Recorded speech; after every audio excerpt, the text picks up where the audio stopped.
जब सलीना वापस लौटी तो फोल्डिंग स्क्रीन के पीछे से उसने सोफे पर बैठे उन दोनों को देखा। सच कहें तो लड़कियों में कॉन्स्टेंस सच में काफी आउटस्टैंडिंग थी। उसका चेहरा भले ही खास तौर पर स्टनिंग नहीं था, लेकिन उसका टेम्परामेंट विनी और पेनेलोपी से कहीं ज्यादा ग्रेसफुल और आकर्षक था, जो दिखने में उससे ज्यादा सुंदर थी। वो ऑस्वाल्डो के सामने बैठी थी। उसने अपने बैग से डेटा निकाला और एक एक करके टेबल पर रखती गई, फिर धीरे धीरे ऑस्वाल्डो को कुछ समझाने लगी। ऑस्वाल्डो उसकी तरफ पीठ करके बैठा था, इसलिए सलीना उसके चेहरे के भाव नहीं देख पा रही थी, लेकिन कॉन्स्टेंस की हर हरकत साफ दिख रही थी। कॉन्स्टेंस बिना पलक झपकाए ऑस्वाल्डो को देख रही थी। उसके चेहरे पर हल्की मुस्कान थी और वो पूरे फोकस के साथ बात कर रही थी। उसके पूरे व्यक्तित्व से गर्व और आत्मविश्वास झलक रहा था। सलीना को उनकी बातचीत के कुछ हिस्से सुनाई दे रहे थे। वो सच में 717 की इंटरनल इंफॉर्मेशन के बारे में बात कर रहे थे। कॉन्स्टेंस की पोजीशन को देखते हुए ये शायद वही को थियरीज थी जिन तक उसकी पहुंच थी। अगर ऑस्वाल्डो को 717 का को वेपन चाहिए होता। सलीना ने पलकें झुका ली और खोई हुई सी सोच में पड़ गई। फोल्डिंग स्क्रीन के पीछे कॉन्स्टेंस का ध्यान भी सलीना की हर हरकत पर था। जब उसने देखा कि सलीना कुछ शब्द सुनकर भौहें सिकोड़ रही है, जैसे उसे कोई मुश्किल सवाल मिल गया हो, तो कॉन्स्टेंस के दिल में हल्की संतुष्टि की लहर दौड़ गई। तो क्या हुआ अगर वो हेज कंट्री में इतनी फेमस थी? जब 717 के थियोरेटिकल नॉलेज की बात आएगी, तो क्या वो पूरी तरह क्लूलेस और बेकार नहीं साबित होगी? वो चाहती थी कि ये औरत समझ जाए कि ऑस्वाल्डो और उसकी अपनी दुनिया के सामने सलीना कितनी सुपरफिशियल और इनसिग्निफिकेंट है। सलीना ऑस्वाल्डो के बारे में कुछ भी नहीं जानती थी। उसकी आइडेंटिटी, उसका परिवार, उसका स्वभाव, सब कुछ सलीना के लिए अनजान था। लेकिन कॉन्स्टेंस उसके साथ बड़ी आसानी से उसकी जिम्मेदारियों, उसके अतीत और उसके भविष्य पर बात कर सकती थी। सलीना बस ऑस्वाल्डो की प्यारी सी पेट थी, एक खिलौना। ये आदमी उसे प्यार और ताकत दे सकता था, उसे आसानी से सबसे ऊपर पहुंचा सकता था, जहां हर कोई उसे एडमायर और रिस्पेक्ट करे। लेकिन सलीना कभी भी उसकी स्पिरिचुअल दुनिया में कदम नहीं रख पाएगी, उसकी असली गहराई और ताकत को छू भी नहीं पाएगी। सलीना और ऑस्वाल्डो दो बिल्कुल अलग दुनियाओं के लोग थे। ऑस्वाल्डो एक देवता जैसा इंसान था, जिसके पास जिंदगी और मौत दोनों पर हुकूमत करने की ताकत थी। और सलीना बस एक ऐसी लड़की थी जो उसके फेवर पर निर्भर थी और उसी वजह से घमंडी बनती जा रही थी। ऑस्वाल्डो के बराबर खड़े होने का हक अगर किसी को था, तो वो सिर्फ कॉन्स्टेंस थी। शायद सलीना ने कॉन्स्टेंस की नज़र महसूस कर ली। उसने अचानक सिर उठाया और इधर देखने लगी। उसी वक्त कॉन्स्टेंस थोड़ा आगे झुकी, एक डॉक्यूमेंट खोला और ऑस्वाल्डो की तरफ सरका दिया। उसकी उंगलियां जैसे अनजाने में ऑस्वाल्डो की उंगलियों को छू गईं। सलीना को लगा जैसे उसके दिमाग में तनी हुई कोई डोर अचानक क्लिक की आवाज के साथ टूट गई हो। उसके हाथ में पकड़ा चम्मच कटोरे में गिर पड़ा। तेज आवाज सुनकर ऑस्वाल्डो चौंक गया और तुरंत बाहर से अंदर आ गया। उसने देखा कि सलीना के सामने रखा दलिया उलट चुका था और गर्म बर्ड्स नेस्ट पोरज बाहर फैल रहा था। हमेशा शांत रहने वाले उस आदमी के चेहरे पर अचानक चिंता की झलक आ गई। तुम जल तो नहीं गई? उसने पूछा। सलीना पहले नहीं कहना चाहती थी, लेकिन जैसे ही उसने ऑस्वाल्डो के साथ अंदर आती कॉन्स्टेंस को देखा, उसने अपना फैसला बदल दिया। उसने अपने हाथ ऊपर उठाए और ऑस्वाल्डो की तरफ देखते हुए कहा, हनी, मुझे गोद में उठाओ। ऑस्वाल्डो ने ध्यान से अपनी पत्नी को चेक किया। जब उसे यकीन हो गया कि वो दर्द सहने की कोशिश नहीं कर रही, तो उसने उसे अपनी बाहों में उठा लिया। सलीना ने अपना चेहरा उसके कंधे में छुपा लिया और हल्के से रगड़ते हुए बोली, उसकी मीठी और नर्म आवाज में आंसुओं की हल्की झलक थी। मुझे समझ नहीं आया, आप मिस बैक्स्टर से क्या बात कर रहे थे? ऑस्वाल्डो के खूबसूरत पतले होठों पर हल्की शरारती और नर्म मुस्कान उभरी। इसलिए क्योंकि वो बोल ही नहीं सकती। कॉन्स्टेंस के कंधे हल्के से कांप उठे। उसका अभी वाला गर्व भरा चेहरा अचानक फीका पड़ गया।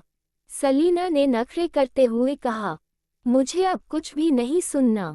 ऑस्वाल्डो उसे लेकर सीढ़ियों की तरफ बढ़ गया। तो मत सुनो, उसने शांत स्वर में कहा। कॉन्स्टेंस वहीं खड़ी रह गई। उसने बेबस होकर देखा कैसे ऑस्वाल्डो सलीना को लेकर चला गया। उसने धीरे धीरे मुट्ठियां भींच ली और पास खड़े बटले की तरफ देखा। उसके दिल में भरा गुस्सा बाहर निकल आया। नोआ, मिस टर्नर जानबूझकर ड्रामा कर रही है। आपने ऐसी औरत को यहाँ कैसे आने दिया जो सिर्फ घटिया चालें चलना जानती है? वो उसका वक्त बर्बाद कर रही है। बटलर ने कॉन्स्टेंस की तरफ ठंडी नजरों से देखा। Miss Baxter, madam Selina Anderson family की मालकिन हैं। कृपया अपने शब्दों और व्यवहार का ध्यान रखें। आप डिएगो की पोती जरूर हैं, लेकिन हमारी मैडम सेलिना का अपमान करने का आपको कोई हक नहीं है। कॉन्स्टेंस गुस्से से कांप उठी। नोआ, आप मेरी बात मानिए, उसने जानबूझकर किया था, वो जली भी नहीं थी। बूढ़े बटलर ने भौहें सिकोड़ ली। मिस बैक्स्टर, मैडम सेलिना कैसे व्यवहार करती हैं, इसका आपसे कोई संबंध नहीं है। कॉन्स्टेंस रुक गई, उसकी आवाज भर्रा गई।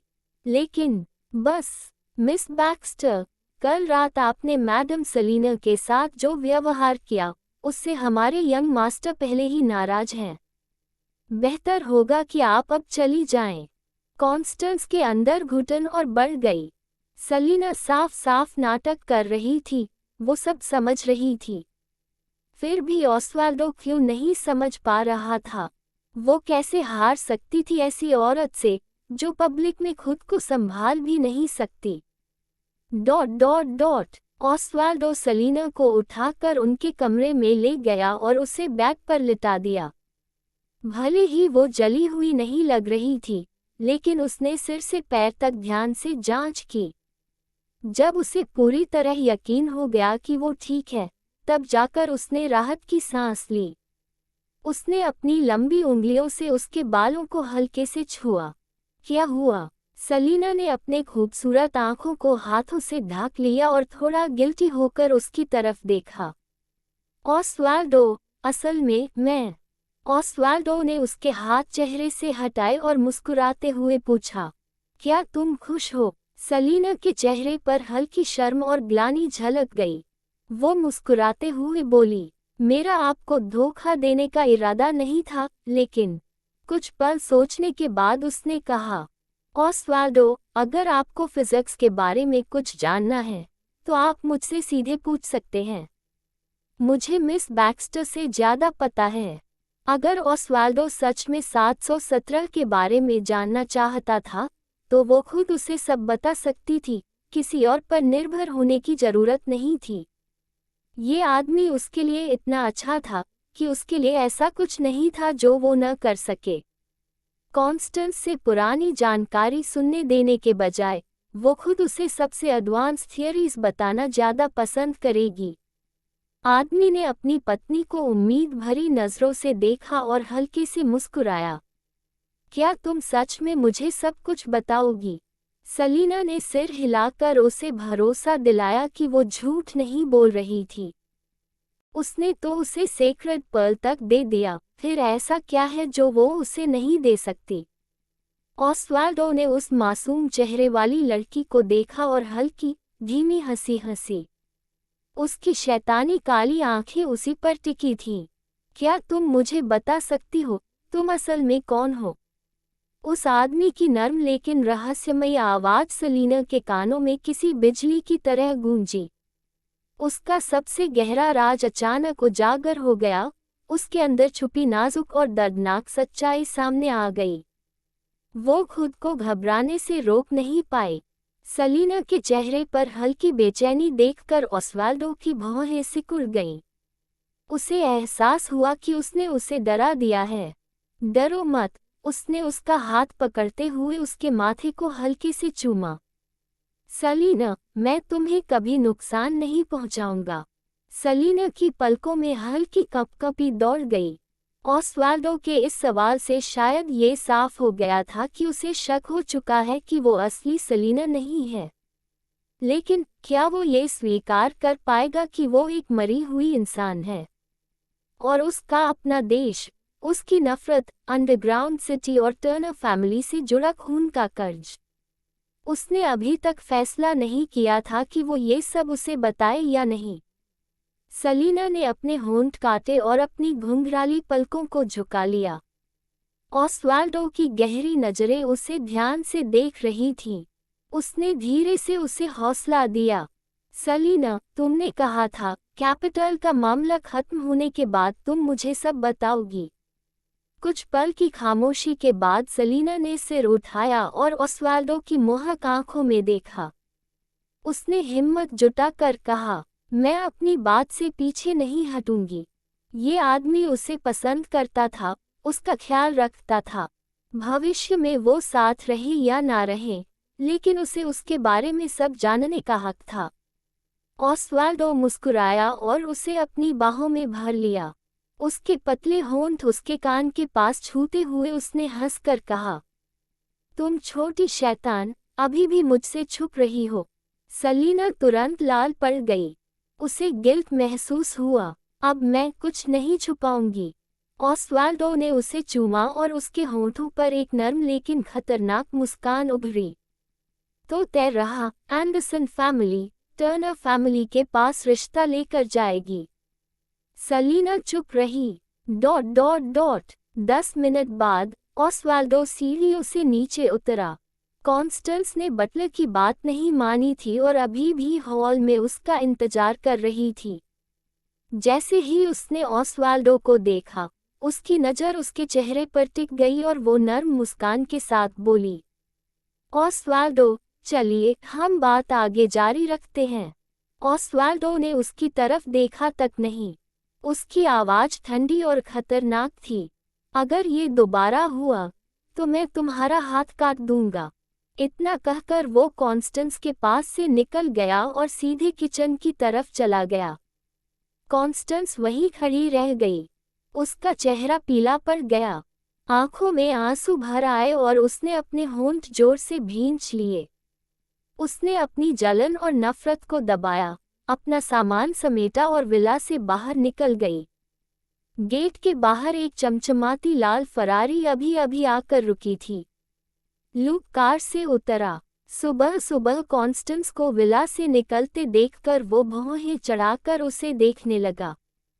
कॉन्स्टेंस रुक गई। उसने अपनी बिखरी हालत को छुपाते हुए एक नर्म और प्यारी मुस्कान उड़ली। लॉन्ग टाइम नो सी, लूक। लूक की नज़र उसके चेहरे पर घूमी। वो भौहें चढ़ाकर बोला, तुम यहाँ क्या कर रही हो? इंस्टीट्यूट की खबर कल ही पूरे कैपिटल में फैल चुकी थी। क्रीफिया में रहते हुए भी लूक को सब पता था। कल ही उसने सलीना को नाराज किया था और आज वो इतनी हिम्मत करके यहाँ आ गई। दूसरी औरतों के मुकाबले कॉन्स्टेंस सच में काफ़ी बहादुर थी। कॉन्स्टेंस ने उसके सवाल का जवाब नहीं दिया। वो बस मुस्कुराकर बोली, मैं अभी अभी कैपिटल वापस आई हूँ, क्या तुम मेरा स्वागत नहीं करोगे? लूक को याद आया कि वो डांटे की पसंद की लड़की थी। वो मुस्कुराया, बिल्कुल, आज रात मैं तुम्हें डिनर पर ले चलता हूँ। कॉन्स्टेंस ने पीछे मुड़कर विला की तरफ देखा। उसकी मुस्कान बेहद नर्म हो गई। मैंने कभी नहीं सोचा था कि 3 साल बाद लौटने पर उसके पास पहले से कोई लड़की होगी। ऑस्वाल्डो किचन में गया और सलीना के लिए नाश्ता लेकर ऊपर आया। सलीना के नाश्ता खत्म करने के बाद वो लेआ को साथ लेकर इंस्टीट्यूट चली गई। कल की घटनाओं के बाद इंस्टीट्यूट में हर किसी की नज़रें सलीना के लिए पूरी तरह बदल चुकी थीं। जो लोग सच में रिसर्च से प्यार करते थे, वो तो उसे अपने गुरु की तरह पूजने को तैयार थे। जो लोग पहले उसे नापसंद करते थे या उसका मजाक उड़ाते थे, अब वो उसे हैरानी और डर के मिले-जुले भाव से देख रहे थे। जहां तक इंस्टीट्यूट के हाई लेवल स्टाफ की बात थी, उनमें से तो किसी की हिम्मत ही नहीं हुई सामने आने की। इतनी सारी उत्सुक, प्रशंसा भरी और डरी हुई नजरों के बीच सेलिना शांति से रिसर्च डिपार्टमेंट की तरफ बढ़ी। पूरा माहौल पिछली बार से बिल्कुल अलग था। इतनी खामोशी थी, जैसे सब कुछ नया हो गया हो। सेलिना अपने ऑफिस में बैठी और मुस्कुराते हुए बोली, सबको इन्फॉर्म करो, मीटिंग होगी। 10 मिनट से भी कम समय में पूरा रिसर्च डिपार्टमेंट इकट्ठा हो गया। इतनी तेजी पहले कभी नहीं देखी गई थी। सब अपनी अपनी सीट पर सीधे और अनुशासित होकर बैठ गए। उनकी नज़रों में उत्साह और प्रशंसा साफ झलक रही थी। खासकर वो मैकेनिकल इंजीनियर्स जो रिसर्च के दीवाने थे। आंखों के नीचे काले घेरे थे, लेकिन चेहरे पर जबरदस्त एक्साइटमेंट था। साफ लग रहा था कि उन्होंने पूरी रात नींद नहीं ली। सिर्फ शॉ फैमिली की यंगर जनरेशन, जो पहले सेलिना का मजाक उड़ाती थी, उनका चेहरा पीला पड़ गया था। उन्हें डर था कि कहीं सेलिना बदला ना ले। सेलिना ने बेहद शालीन अंदाज में पैर क्रॉस किए और सीधे मुद्दे पर आई। 2 बातें हैं। पहली, रिसर्च डिपार्टमेंट के सभी स्टाफ का हिस्टोरिकल रिकॉर्ड चेक किया जाएगा। जिसने भी रिश्वत ली है या फंड्स का गलत इस्तेमाल किया है, या जिनका रिकॉर्ड खराब है, उन्हें तुरंत निकाला जाएगा। उसके ये कहते ही कम से कम आधे लोगों के चेहरे बदल गए।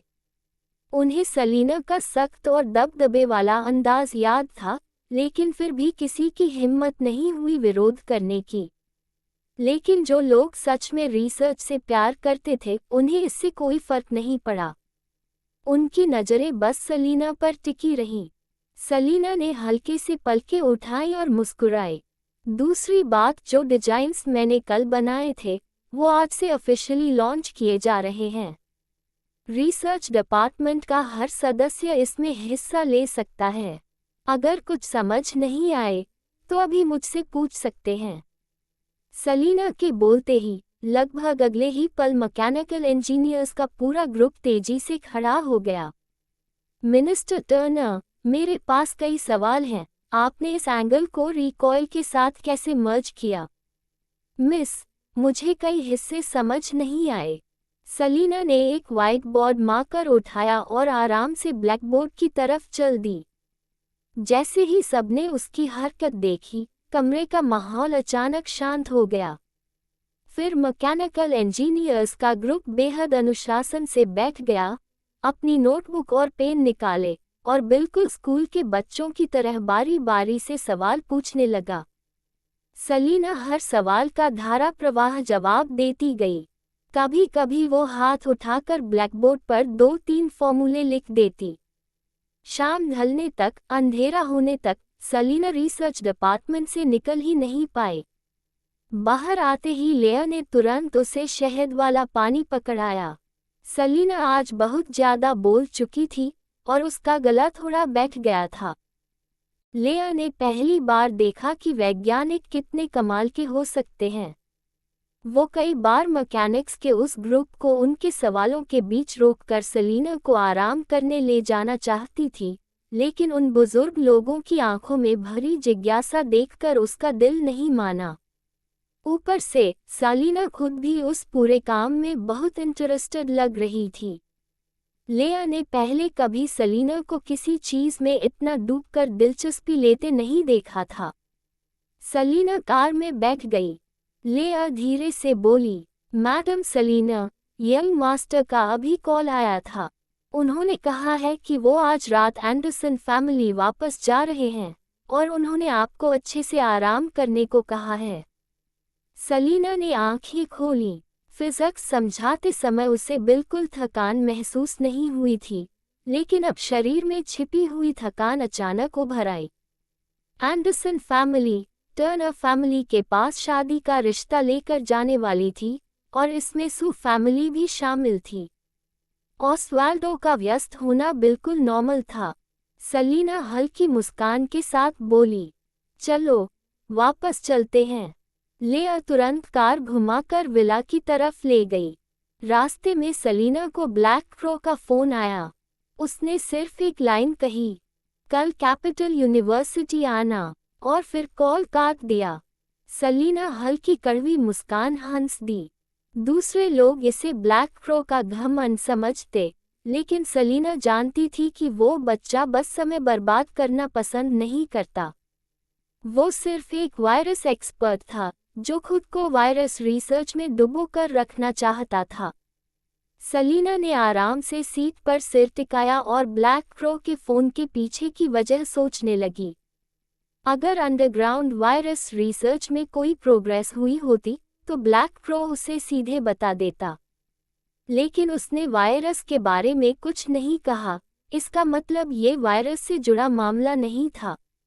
और ब्लैक क्रो आमतौर पर अकेला रहने वाला इंसान था।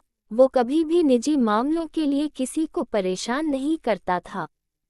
तो उसने अचानक खुद पहल करके उससे संपर्क क्यों किया? सलीना को कुछ समझ नहीं आया, लेकिन ब्लैक क्रो के लहजे से लगा नहीं कि कोई बुरी बात है। इसलिए उसने फिलहाल इस बात को एक तरफ रख दिया। विला वापस आई, डिनर किया और तुरंत सो गई। अगली सुबह सलीना कैपिटल यूनिवर्सिटी की लैब में पहुंची। जूलियन और ब्लैक क्रो असामान्य रूप से वायरस पर रिसर्च नहीं कर रहे थे। दोनों भाई एक काले कपड़ों में और एक सफेद कपड़ों में लाउंज के सोफे पर बैठे थे। साफ था कि वो सलीना का इंतजार कर रहे थे। जोआना और हेमश वहां नहीं थे। ये देखकर लेआ तुरंत बोली, मैडम सलीना, मैं अपने मास्टर को बुलाने जाती हूँ। इतना कहकर वो दरवाजा बंद करके बाहर चली गई। सलीना आगे बढ़ी और सोफे पर बैठ गई। उसने ब्लैक क्रो के गंभीर चेहरे और जूलियन की नर्म मुस्कान को देखते हुए पूछा, क्या हुआ? दोनों के एक्सप्रेशन देखकर लग रहा था कि कोई बड़ी बात है। ब्लैक क्रो ने सलीना के नाजुक चेहरे और फिगर को हल्की नफरत भरी नज़र से देखा और बोला, ओल्ड मैन ने कहा है कि पिछली बार जो चीज़ें तुमने जांच के लिए भेजी थी उनके रिजल्ट आ गए हैं। वो पूछ रहे हैं कि तुम उन्हें लेने कब आओगी। सलीना कुछ पल के लिए चौंक गई। उसे समझने में थोड़ा वक्त लगा कि ब्लैक क्रो किस बात की तरफ इशारा कर रहा है। कोई आश्चर्य नहीं, उसे ये बात तुरंत याद नहीं आई। ऐसा लग रहा था जैसे उन लोगों और घटनाओं को बहुत समय बीत चुका हो। जिंदगी और मौत के बीच वो जैसे किसी और दौर की बात लग रही थी। सलीना ने अपनी लंबी पलकों को झुका लिया। ब्लैक क्रो ने उसे चुप और शांत देखा। उसकी भौहें सिकुड़ गईं, जैसे वो कुछ कहना चाहता हो, लेकिन फिर चुप रह गया। जूलियन ने टेबल पर रखी केतली उठाई, एक कप गरम चाय डाली और बिना कुछ बोले धीरे से सलीना को पकड़ा दी ताकि उसे डिस्टर्ब ना करे। कुछ देर बाद सलीना ने सिर उठाया और हल्के से मुस्कुराई। मैं समझ गई। ब्लैक क्रो ने राहत की सांस ली जब उसने देखा कि उसके चेहरे पर कोई अजीब एक्सप्रेशन नहीं था। तो जूलियन तुमसे कुछ बात करना चाहता है। अगर सिर्फ यही बात होती तो वो फोन पर भी बता सकता था, लेकिन जूलियन ने कहा था कि कुछ बातें आमने सामने करना जरूरी है। सलीना ने जूलियन की तरफ देखा। जूलियन ने हल्की सांस ली। सलीना, मैंने सुना है कि एंडरसन फैमिली टर्नर फैमिली के पास शादी का रिश्ता लेकर जाने वाली है। ब्लैक क्रो चौंक गया। उसने भौहें चढ़ाकर सलीना को देखा। ये कब हुआ? सलीना थोड़ी असहज हो गई। वो अपने कान से खेलते हुए बोली, मैं अब सलीना टर्नर फैमिली की बेटी बन चुकी थी। अगर एंडरसन फैमिली शादी का रिश्ता लेकर जाती तो इसका मतलब खुलेआम उसका ऑस्वाल्डो से रिश्ता घोषित करना होता। सलीना के चेहरे पर गिल्ट के साथ हल्की शर्म और खुशी का भाव देखकर ब्लैक क्रो की भौहें और सिकुड़ गईं और जूलियन की मुस्कान हल्की पड़ गई।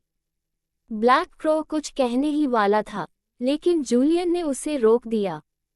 जूलियन ने सलीना की गहरी आंखों में देखते हुए कहा, सलीना, तुमने उसे ये क्यों नहीं बताया कि तुम अभी भी जिंदा हो? तुम जानती हो, पूरी दुनिया अगर तुम्हें धोखा दे दे, तब भी वो नहीं देगा, जूलियन ने आगे कहा। सलीना अचानक स्तब्ध रह गई। उसने जूलियन की आंखों में झलकती सहानुभूति देखी और समझ गई कि वो किसके बारे में बात कर रहा है। एक पुराना नाम उसके दिमाग में गूंज उठा, स्टैनली। उसने स्टैनली से संपर्क क्यों नहीं किया? सलीना के चेहरे से मुस्कान गायब हो गई। उसकी आवाज में हल्की कड़वाहट और निराशा उतर आई। मुझे पता है, स्टैनली मुझे कभी धोखा नहीं देगा, लेकिन ठीक इसी वजह से मैं उसे अपने जिंदा होने के बारे में नहीं बता सकती। स्टैनली बचपन से लेकर बड़े होने तक उसका सबसे करीबी इंसान था। उसकी मौत के बाद फेडरल एम्पायर में जरूर अराजकता फैल गई होगी। स्टैनली की हर हरकत पर सबकी नज़र होगी, खासकर उन दो गद्दारों की।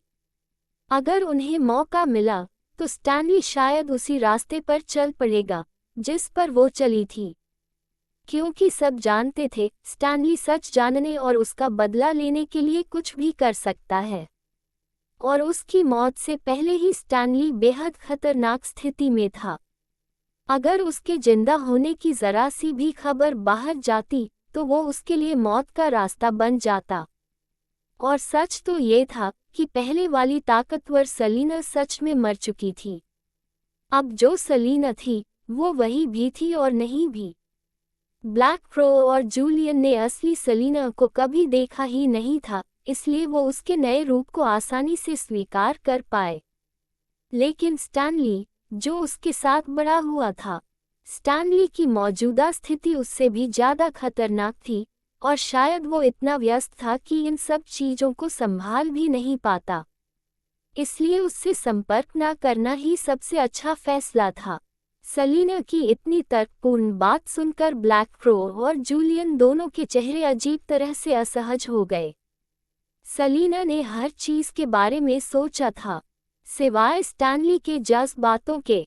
तर्क से देखा जाए तो सलीना का फैसला सबसे सही और सुरक्षित था, लेकिन भावनाओं के स्तर पर ब्लैक क्रो और जूलियन को स्टैनली के लिए सहानुभूति महसूस हुई, खासकर अब जब सलीना साफ तौर पर किसी और आदमी से प्यार करने लगी थी। यहाँ तक कि उसने खुले तौर पर उसकी मंगेतर बनना भी स्वीकार कर लिया था। अगर स्टैनली को भविष्य में सच पता चला। ब्लैक क्रो और जूलियन ने एक दूसरे की तरफ देखा और दोनों की आंखों में हल्की बेचैनी झलक उठी। स्टैनली बहुत ही नर्म दिल इंसान था, लेकिन सिर्फ सलीना के लिए, और उस दूसरे स्टैनली का खौफ किसी भी तरह उस आदमी से कम नहीं था जिसे अब सलीना पसंद करने लगी थी। उसकी मौत ने उस आदमी को पहले ही एक डेड एंड तक धकेल दिया था। अगर उसे ये पता चल गया कि जिस लड़की को उसने इतने प्यार और कैर से पाला था वो किसी और से प्यार करने लगी और किसी दूसरे आदमी से शादी कर ली, तो फिर पूरा एम्पायर। जूलियन ने सलीना की तरफ बेहद नर्म नजरों से देखा। मुझे कुछ समय पहले एक खबर मिली थी। सलीना ने अपनी गहरी काली आंखें उठाकर उसे देखा। जूलियन की आंखों में गहरी तरस भरी हुई थी।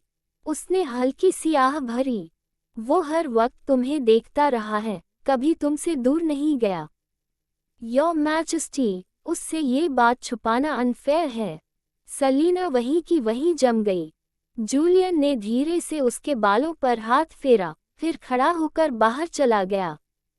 ब्लैक क्रो ने भौहें सिकोड़ ली, लेकिन आखिरकार कुछ नहीं कहा और उसके पीछे पीछे बाहर चला गया। वे सब फेडरेशन एम्पायर के जीनियस प्लान की पैदाइश थे। उन्हें उसके प्रति वफादार होने के लिए ही पैदा किया गया था। सिर्फ स्टैनली एक एक्सेप्शन था। उसने सलीना को पहली बार तब देखा था जब वो 10 साल का था, और उसी पल से उसने विलिंगली अपनी प्रिविलेज आइडेंटिटी और बाहरी दुनिया की आज़ादी छोड़ दी, सिर्फ उसके सबसे करीब रहने के लिए। 10 साल से भी ज़्यादा समय तक उसने अपनी पूरी जिंदगी और जिम्मेदारियां उसे समर्पित कर दी। बिना थके, बिना रुके, सिर्फ उसी के लिए जीता रहा। कह सकते हैं कि स्टैनली की जिंदगी के पिछले 20 सालों का सबसे अहम हिस्सा सिर्फ सेलिना के नाम था। अंपायर में हर कोई जानता था कि स्टैनली उससे प्यार करता है। बस एक वही थी जिसे ये कभी पता ही नहीं चला, क्योंकि उस लड़की की जिंदगी 18 साल की उम्र में ही खत्म हो गई थी। स्टैनली को अपने प्यार का इजहार करने का मौका मिलने से पहले ही उसे उसकी मौत का सामना करना पड़ा। जब ब्लैक क्रो ने दरवाज़ा बंद किया तो उसने आखिरी बार पीछे मुड़कर देखा। सेलिना सोफे पर बैठी थी, सिर झुका हुआ। उसकी पतली उंगलियां चाय के कप को कसकर पकड़े हुए थीं और उसकी उंगलियों की नोकें बर्फ से भी ज्यादा सफ़ेद लग रही थीं। ब्लैक क्रो ने भौहें सिकोड़ ली और बेहद हल्के से दरवाज़ा बंद कर दिया। लाउंज से बाहर निकलने के बाद जब उसे यकीन हो गया कि सेलिना उन्हें नहीं सुन सकती, तो उसने नाराज़गी से जूलियन की तरफ देखा। उसे ये सब बताने का क्या फ़ायदा था? सेलिना को एंडरसन फैमिली का वो आदमी पसंद है जिसके पास आंखें हैं, वो ये साफ देख सकता है। ऐसे वक्त में स्टैनली का जिक्र करना सेलिना को दुखी करने के अलावा और क्या मकसद हो सकता है? आखिर हर कोई जानता है कि स्टैनली का दिल स्टील जैसा है। बहुत कम लोग हैं जो उसे अपना फैसला बदलने पर मजबूर कर सकें। और ये बात भी सब जानते हैं कि सेलिना का फैसला सही है। अब वो पहले जैसी नहीं रही। कोई पहचान नहीं, कोई ब्लड रिलेशन नहीं, कोई सबूत नहीं जिससे वो साबित कर सके कि वो वही है जो वो कहती है। उस इंसान के सामने उसके पास कुछ भी नहीं है। कोई भी ये नहीं मानेगा कि वो मर चुकी थी और फिर जिंदा लौट आई।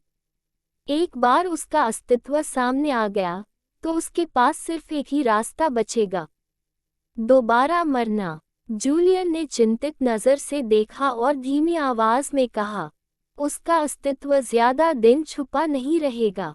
वो जल्द ही जान सकता है। सेलिना का नाम एच कंट्री में पहले ही एक बड़ा हंगामा खड़ा कर चुका है।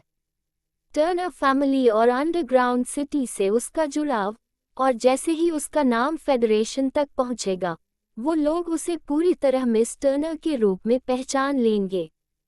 और वो इंसान, कोई ऐसा शख्स जो ना सिर्फ शक्ल और आवाज़ में मिलता जुलता हो, बल्कि काबिलियत में भी बराबर हो, उसे वो कैसे जिंदा छोड़ देंगे?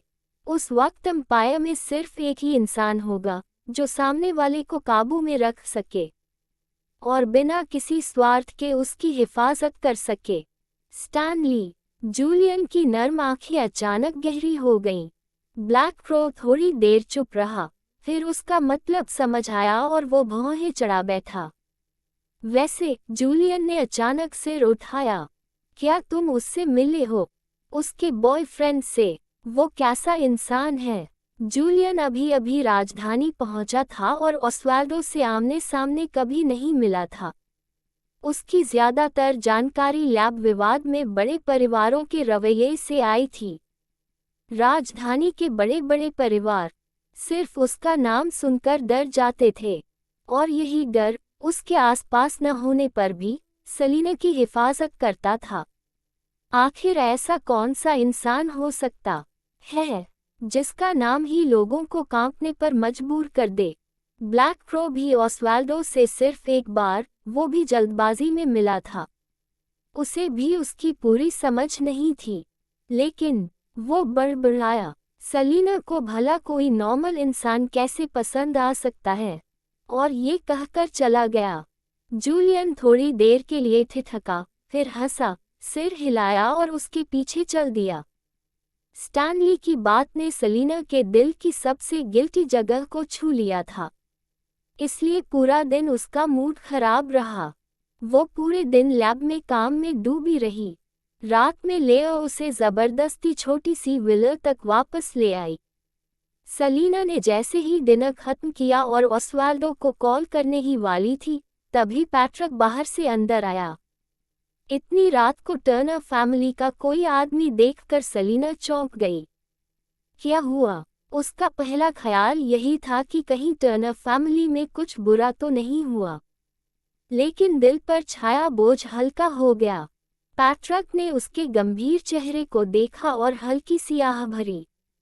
सब ठीक है, मैं तुम्हें टर्नर फैमिली वापस ले जाने आया हूँ।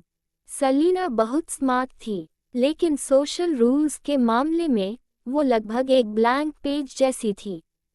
शायद यही जीनियस और आम लोगों के बीच का फर्क होता है। सलीना ने पलकें झपकाईं, एक पल सोचा, और फिर पैट्रिक की बात समझ गई। कुछ ही दिनों में एंडरसन फैमिली और सू फैमिली टर्नर फैमिली के यहाँ प्रपोजल लेकर आने वाले थे। एंडरसन फैमिली हो, टर्नर फैमिली हो या सू फैमिली, इन दिनों सब बेहद बिजी थे, क्योंकि हर कोई जानता था कि ये सिर्फ एक सिंपल प्रपोजल नहीं है।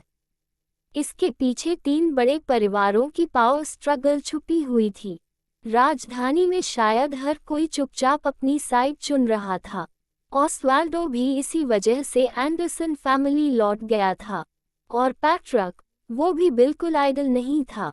रूल्स के मुताबिक इस वक्त सलीना को टर्नर फैमिली में ही रहना चाहिए था।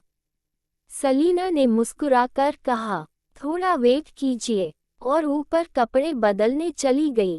पैट्रिक ने उसकी पीठ को देखते हुए उसके कमरे में जाने के बाद लेयर से पूछा, आज सलीना के साथ कुछ हुआ था क्या? भले ही बहुत साफ न हो, लेकिन आज उसका मूड हमेशा जैसा नहीं था। लेया ने भी ये महसूस किया था। उसे ये भी पता था कि इसका ताल्लुक राजधानी यूनिवर्सिटी की लैब के उन 2 बिग शॉट से ज़रूर है। वो पूछने ही वाली थी, लेकिन उसके मास्टर ने उसे रोक दिया था। उसने कहा था, सलीना और उन दोनों लोगों के बीच के मामले उसके जैसी लड़की के दखल देने लायक नहीं हैं, और उसे चिंता करने की ज़रूरत भी नहीं है। आखिर सलीना अगर अनहैप्पी होगी, तो उसे संभालने वाला कोई न कोई ज़रूर होगा। ये सोचकर लेया ने सिर हिलाया। मैडम सलीना को आज कोई बुरा इंसान नहीं मिला। पैट्रिक की भौहें सिकुड़ गईं। कुछ ही मिनटों बाद सलीना कपड़े बदल कर आए और पैट्रिक के साथ टर्नर फैमिली लौट गई। पैट्रिक उसे उसके कमरे के दरवाजे तक छोड़ने आया और धीमी आवाज में बोला, टर्नर फैमिली में रहो और कल अच्छे से आराम करना। सलीना ने हामी भर दी। पैट्रिक ने उसके खूबसूरत चेहरे को देखा, हाथ उठाया और उसके बालों को हल्के से सहलाया। डोंट वरी, कुछ भी नहीं होगा। सलीना ने अपने सामने खड़े इंसान को बिल्कुल शांत भाव से देखा। पैट्रिक, शक्ल सूरत में सलीना से ज्यादा नहीं मिलता था। उसके चेहरे पर वही टर्नर फैमिली वाली शार्प और हैंडसम झलक थी, जबकि सलीना पूरी तरह लेडी नवेयर पर गई थी। लेकिन अगर बात टेम्परामेंट की करें, तो दोनों एक दूसरे से हैरान करने वाली हद तक मिलते जुलते थे। सलीना का स्वभाव पूरी तरह उसके पिता से मिला था। चाहे वो कितनी भी उलझन में क्यों न हो, उसके भीतर बसी वो शालीनता कभी छुप नहीं पाती थी, जैसे वो उसकी हड्डियों में रची बसी हो। जो लोग सच में टर्नर फैमिली को समझते थे, वो एक नज़र में ही पहचान सकते थे कि इन दोनों के बीच खून का रिश्ता है। ये सलीना का भाई था, और इस पल भी वो उसका भाई ही था। हालांकि इस एहसास से सलीना को थोड़ा अजीब लग रहा था, लेकिन थी कि ये शरीर उसके सामने खड़े इंसान से खून के रिश्ते में जुड़ा हुआ था। पैट्रिक ने देखा कि सलीना उसे खोई सी नज़रों से देख रही है, तो उसने नरमी से पूछा, क्या हुआ? ऐसा लगता है कि हमने कभी पैटर्निटी टेस्ट कराया ही नहीं। सलीना ने पैट्रिक की आंखों में देखते हुए कहा, क्या तुम्हें कभी शक नहीं हुआ कि मैं फेक टर्नर फैमिली की बेटी हो सकती हूँ? पैट्रिक एक पल के लिए चौंक गया। अगले ही पल उसकी आंखों में ठंडक उतर आई। क्या किसी ने तुम्हें झूठी बातें बताई हैं? ऐसी आवाज़ें हमेशा से थीं, जो शक करती थी कि सलीना सच में टर्नर फैमिली से खून का रिश्ता रखती भी है या नहीं। नवेया और अल्बर्टो की शादी कभी हुई ही नहीं थी, लेकिन पर्दे के पीछे बैठे लोगों की नफरत इतनी गहरी थी कि उन्होंने नवेया की जान ले ली। इतना ही नहीं, उन्होंने एल्बर्टो जैसे स्कमबैग को आगे कर नवेयर की इज्जत पर कीचड़ भी उछाला। जो लोग बुरे थे और गॉसिप में मजा लेते थे, उन्होंने इसी बात को बहाना बनाया और चुपचाप तरह तरह की गंदी बातें फैलाने लगे। कई लोग कहने लगे कि शायद नवेयर और एल्बर्टो की सच में शादी हुई थी, और शायद सेलिना टर्नर फैमिली की बेटी ही नहीं है। पैट्रिक ने पहले कभी इन बातों पर ध्यान नहीं दिया था, लेकिन अगर किसी ने सेलिना के सामने ऐसी अफवाहें फैलाने की हिम्मत की, उसकी हैंडसम आंखों में सर्दी की एक लकीर चमक उठी। सेलिना ने सिर हिलाया। नहीं, किसी ने कुछ नहीं कहा। बस अचानक याद आया कि हमने कभी टेस्ट नहीं कराया। मुझे समझ नहीं आता, तुम्हें कभी शक क्यों नहीं हुआ कि मैं फेक हो सकती हूँ? पैट्रिक ने उसकी आंखों में मौजूद गंभीरता देखी। वो कुछ पल सोचता रहा, फिर मुड़कर 2 छोटे स्टूल्स ले आया। एक सेलिना को दिया और दूसरे पर खुद बैठ गया। उसने सिर झुकाए बैठी सेलिना को देखा और हल्के से मुस्कुराया। सेलिना, तुम्हें याद नहीं, रिडल फैमिली की उस महिला ने तुम्हारा पैटर्निटी टेस्ट कराया था। सेलिना ठिठक गई। काफी देर बाद उसे याद आया, लिया ने ही सेलिना और एल्बर्टो का पैटर्निटी टेस्ट कराया था, और उसके रिजल्ट्स सबके सामने रखे गए थे। सेलिना ये जानती थी कि क्रीफिया की सेलिना वाकई टर्नर फैमिली की ही मेंबर थी। असल में उसका मकसद अपने खून के रिश्ते पर शक करना नहीं था। वो बस पैट्रिक शायद उसकी बेचैनी समझ गया। उसने कहा, अगर तुम्हें अनईजी लग रहा है तो मैं कल किसी को बुलाकर फिर से टेस्ट करवा सकता हूँ। सेलिना ने नजरें झुका ली और धीमे से पूछा, अगर टेस्ट में साबित हो जाए कि हम खून के रिश्ते में हैं, तो फिर चाहे लोग कुछ भी कहें, क्या तुम्हें कभी शक नहीं होगा कि मैं टर्नर फैमिली की बेटी नहीं हूँ? पैट्रिक समझ नहीं पाया कि सेलिना अचानक इस सवाल पर इतनी जिद क्यों कर रही है। उसने लड़की के खूबसूरत चेहरे को उदासी भरी नजरों से देखा और नरमी से बोला, ऑफ कोर्स सेलिना, तुम सिर्फ टर्नर फैमिली की बेटी ही हो सकती हो। डरो मत। अगर सेलिना टर्नर फैमिली की नहीं होती, तो वो टर्नर फैमिली की इतनी मदद क्यों करती? पैट्रिक की बात का मतलब सेलिना समझ गई, और उसका दिल ठंडा पड़ गया। बिना शर्त मदद सिर्फ खून की वजह से ही नहीं होती, गिल्ट भी ऐसा करवा सकती है। सेलिना के अंकल टर्नर फैमिली की मौत के जिम्मेदार थे। उसके सेकंड अंकल ने उसके पिता की वजह से एम्पायर से गद्दारी की थी, और शायद उसकी वजह से भी।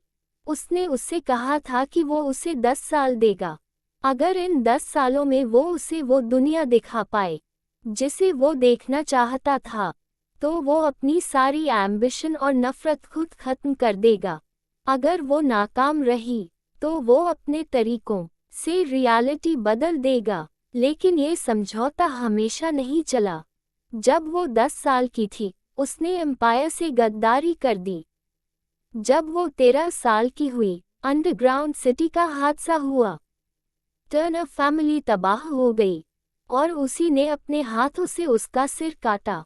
जब वो 18 साल की हुई, मौत के मोड़ पर खड़ा होकर, वो इंसान अपनी बची खुची नफरत के साथ फिर से उसकी दुनिया में लौट आया। सेलिना ने होंठ भींच लिए। उसका दिल अचानक भारी हो गया। आखिर वो क्या सोच रहा था? वो उससे इतना प्यार करता था, फिर उसने इतना पागलपन भरा काम क्यों किया? यहाँ तक कि जब वो उसकी तलवार से मरा, उसने उसे जरा भी चोट नहीं पहुंचाई। वो बस मुस्कुराया था और उससे कहा था कि चाहे उसे नर्क ही क्यों न जाना पड़े, वो फिर भी लौट कर आएगा। 7 साल बाद किस्मत की परछाई उसे फिर से उसकी जिंदगी में खींच लाए। सेकंड अंकल, इस जिंदगी में तुम्हें इतना दर्द क्यों झेलना पड़ा?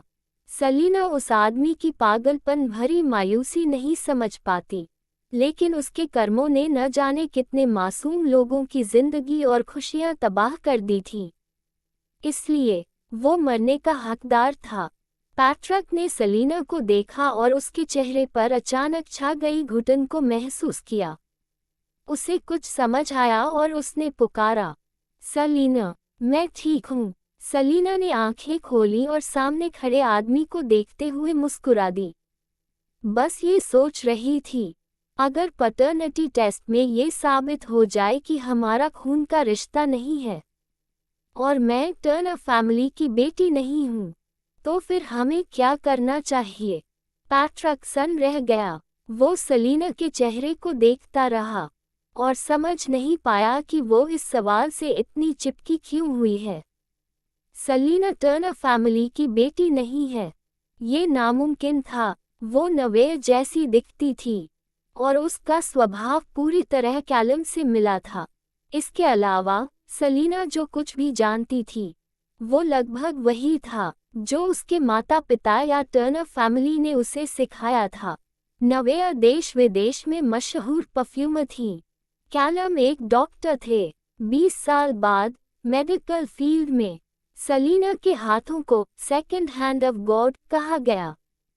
भले ही सेलिना ने कभी फॉर्मल कंडक्टिंग की पढ़ाई नहीं की, लेकिन उसका कंडक्टिंग टैलेंट मानो जन्मजात था।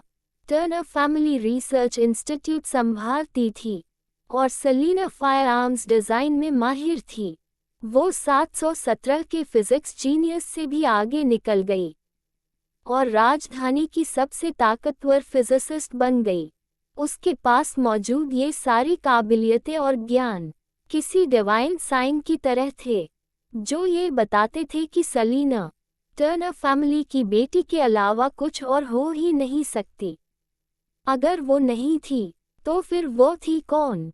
वो उन चीज़ों में एक्सपर्ट कैसे हो सकती थी जिन्हें सिर्फ टर्नर फैमिली जानती थी? पैट्रिक की आंखें नर्म पड़ गईं। सेलिना, चिंता मत करो, तुम जरूर टर्नर फैमिली की बेटी हो। वो इस परिवार में आखिरी बचा हुआ इंसान था। इतनी मुश्किलों के बाद जाकर उसे कोई अपना मिला था। उसके लिए ये मानना लगभग नामुमकिन था कि सेलिना टर्नर फैमिली से ताल्लुक नहीं रखती। दुनिया कुछ भी कहे, वो सिर्फ वही मानेगा जो उसने अपनी आंखों से देखा था। उसके सामने खड़ा इंसान एक अलग पहचान रखता था और टर्नर फैमिली की असली ब्लड लाइन से नहीं था। इसलिए वो इस सच पर कभी यकीन नहीं करेगा। सेलिना ने पैट्रिक की आंखों में मौजूद पक्के इरादे को साफ देखा। उसका गला भर आया और उसके दिल में हल्की सी ठंडक उतर गई। टर्नर फैमिली के असली खून के रिश्तेदार अब इस दुनिया में जिंदा नहीं थे, लेकिन ये सच्चाई टर्नर फैमिली को कभी पता नहीं चलनी चाहिए। सेलिना ने नजरें चुरा लीं। मैंने कुछ गॉसिप सुनी थी, मुझे डर था कि कहीं आप गलत न समझ लें। पैट्रिक ने राहत की सांस ली। मैं नहीं समझूंगा। फिर उसकी आवाज में हल्की सी सख्ती आ गई। अगर कोई दोबारा ऐसी बातें कहे, सेलिना, तो तुम खुद उन्हें सबक सिखा सकती हो। मैं समझती हूँ, सेलिना ने धीमे से कहा। पैट्रिक ने उसकी आंखों में झलकती थकान देखी और प्यार से उसके बाल सहला दिए। काफी देर हो गई है, जल्दी आराम करो। सेलिना ने सिर हिलाया। Good night. पैट्रिक के जाने के बाद सेलिना ने दरवाज़ा लॉक किया और नाइट गाउन हाथ में लेकर बिस्तर की तरफ बढ़ी, कपड़े बदलने के लिए। अचानक खिड़की के बाहर से हल्की सी आवाज़ आई। सेलिना एकदम रुक गई। वो मुड़ भी नहीं पाई थी कि बाहर से खिड़की खुल गई। रात के अंधेरे का फायदा उठाते हुए एक लंबा सा साया चुपचाप खिड़की से अंदर कूद आया। सेलिना ने पलटकर देखा और कमरे में खड़े इंसान को देखकर सन रह गई। जो अंदर आया था वो खुद भी ठिठक गया। उसकी गहरी काली आंखें सेलिना पर टिक गईं और उनमें एक ठंडी, खौफनाक चमक दौड़ गई। सेलिना को होश आया। उसने जल्दी से बिस्तर पर पड़ा ड्रेस उठाकर अपने खुले बदन को ढकने की कोशिश की, लेकिन उससे भी तेज एक हाथ आगे बढ़ा, उसकी कमर थाम ली और अगले ही पल सेलिना का शरीर पलट गया। वो कुछ समझ पाती उससे पहले ही वो आदमी उसे बिस्तर पर दबा चुका था। आह! सेलिना चीख उठी। उसके गोरे गाल लाल हो गए। ऑस्वाल्डो, तुम। ऑस्वाल्डो ने उसे दबाए रखा और अपनी अंधेरी आंखों से उसे घूरता रहा। उसके भीतर से एक खतरनाक अग्रेशन अपने आप झलक रही थी। वो कुछ नहीं बोला, बस उसे देखते रहा। सलीना ने नजरें चुरा लीं। उसकी पतली उंगलियां घबराकर उसकी स्लीव को पकड़ने लगीं। ऑस्वाल्डो, क्या तुम मुझे कपड़े पहन लेने दोगे? मुझे डर लग रहा है।